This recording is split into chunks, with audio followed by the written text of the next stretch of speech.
Media ముసుగులో హద్దులు దాటితే ఎవరిని వదిలిపెట్టమని హెచ్చరించారు. సూర్యాపేట ఎమ్మెల్యే మాజీ మంత్రి జగదీష్ రెడ్డి ఫోన్ ట్యాపింగ్ కేసులో రాజకీయ పార్టీలమైన మేం చూసుకుంటామని మీకు అత్యుత్సాహం ఎందుకు అని ప్రశ్నించారు. హైదరాబాద్లో ఓ ఛానల్పై జరిగిన దాడి నేపథ్యంలో జగదీష్ రెడ్డి ఈ ఘాటు వ్యాఖ్యలు చేశారు. దుర్మార్గం అంతా ఇంత కాదు.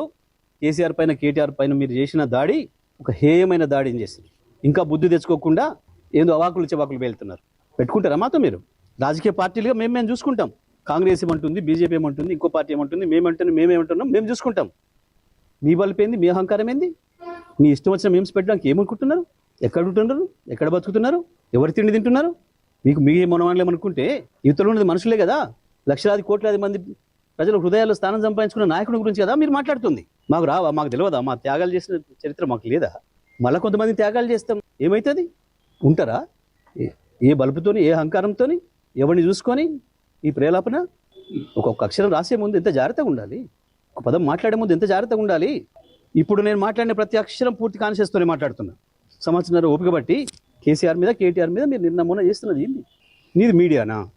నీది మీడియా హౌస్ కాదు, స్లాటర్ హౌస్. ఇంకా 2-3 కూడా ఉన్నాయి దాంతోపాటు స్లాటర్ హౌస్. చెప్తాం, తప్పకుండా అందరి సంగతి చెప్తాం. ఎవరిని వదిలిపెట్టాం, ఎంతవరకైనా చూస్తాం.